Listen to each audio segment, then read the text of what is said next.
What's up, everybody? Welcome back to Crypto For You. My name is Tony, and today I want to talk to you guys about Ethereum, Bitcoin, and stocks. And today's question is, when will the dump stop? When will we go up? That's what I want to talk to you guys about. So let's get straight into the charts, starting off with Bitcoin, because as you guys know, Bitcoin has broken out of my daily channel to the downside, and the target of it is about $32,000 to $31,000. Now, this channel was a very important channel, and if we would have broken it up to the upside, then we could have had a chance to go all the way to 53 and break that resistance line and go all the way to the all-time highs.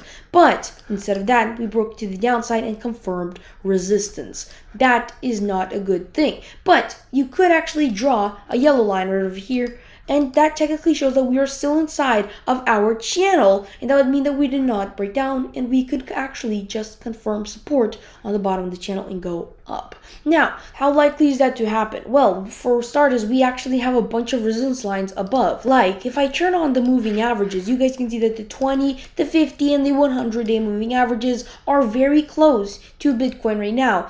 And in order for it to reach the top of the channel, which is what's going to happen if it confirms support right now, it has to break through all of these moving averages, which is very, very hard right now. Not only that, but we also have the daily EMA ribbon, which is also very close to Bitcoin right now, and so this will be a struggle. But with all these indicators, the worst is not this. The worst is that we're still correlated to S&P 500, the biggest leading indicator right now. S&P 500 is controlling everything, like I talked about already for a while, and as long as S&P 500 is falling down, Bitcoin and Ethereum will be following. That is why we have been falling down for the last couple of months, and that is why right now it's important for S&P 500 to go up. So what we really should be doing is looking at what S&P 500 is doing, which is what I'm going to talk to you about next. Look at this. S&P 500 is inside of a falling wedge. This is very interesting.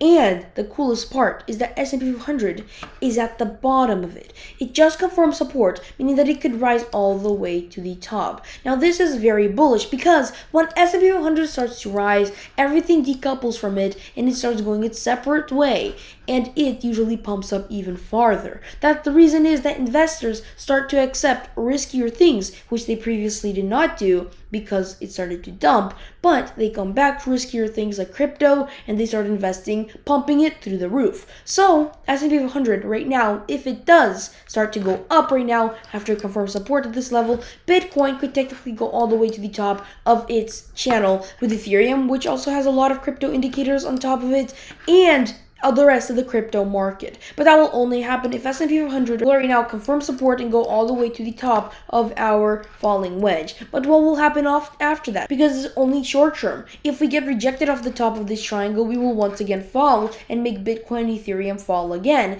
But if we break above our indicator, then we could pump all the way back to S&P 500's all-time high of $4,800 or about somewhere there. And that would also propel Bitcoin, Ethereum, and everything else that's also correlating with S&P 500 to go up with it. When do I think that this will happen? Well, since this falling wedge is a bullish indicator, so we have a very strong chance to break out, and we should see that every single time we pump up and test it, we have a chance to break out. And because we look like we confirm support, and right now we're starting to go up, we could go all the way to the top and test it once again, and we will have another great shot of going to the all-time high.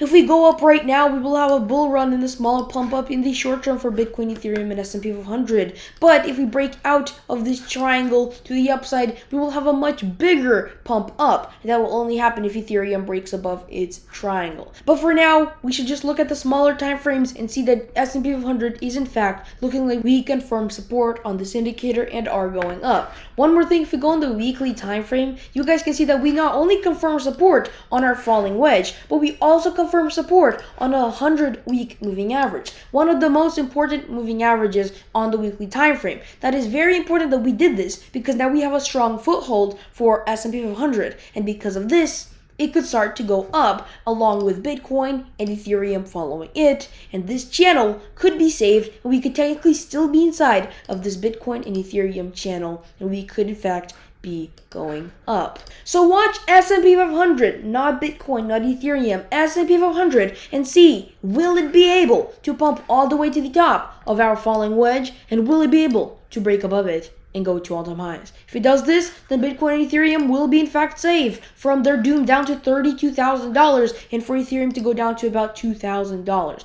That is very bad and we do not want that to happen. So watch S&P 500. With that being said, hope you guys enjoyed this video. If you did, leave a like down below, subscribe if you haven't, don't forget to click that post notification bell. I'll see you guys next video. Bye.